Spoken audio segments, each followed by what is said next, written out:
భారతదేశంలో ఢిల్లీ నడిబొడ్డున విద్యార్థులందరూ కూడా తన హక్కుల కోసం, హక్కులు సాధించుకోవడం కోసం వాళ్ళు అక్కడ నిరాహారదీక్ష చేస్తుంటే వాళ్ళపై లాఠీ చార్జీ చేసి వాళ్ళందరినీ కూడా చాలా ఇబ్బంది పెట్టినటువంటి కేంద్ర హోంశాఖ మంత్రి కానీ, అదేవిధంగా కేంద్ర విద్యాశాఖ మంత్రి కానీ రాజీనామా చేయాలని చెప్పి మేము ప్రధానంగా డిమాండ్ చేస్తున్నాం.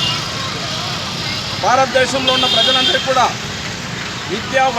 వైద్యం విద్య ఫ్రీగా అందించాలి.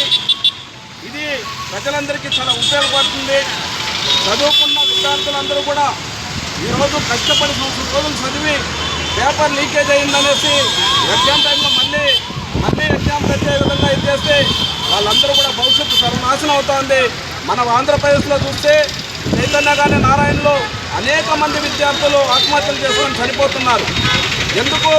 ఈ విద్యాశాఖ అనేది విద్యార్థులకు అందరికీ వాళ్ళు కావాల్సినటువంటి విధంగా విద్యను అందించాలని చెప్పేసి డిమాండ్ చేస్తే ఈరోజు ఆ డిమాండ్ చేసి నిరాహారదీక్ష చేస్తున్న వాళ్ళపై లాఠీ చార్జ్ చేయడం ఇది దారుణం. దీన్ని మేము సిఐటిగా ఖండిస్తున్నాం. భారతదేశం మొత్తం కూడా ఈరోజు నిరసనలు తెలియజేస్తున్నారు. కేంద్రంలో ఉన్నటువంటి బీజేపీ ప్రభుత్వానికి బుద్ధి చెప్పే విధంగా ప్రజా సంఘాలన్నీ కూడా ముందుకొచ్చి నిరసన కార్యక్రమాలు తెలియజేస్తుంది.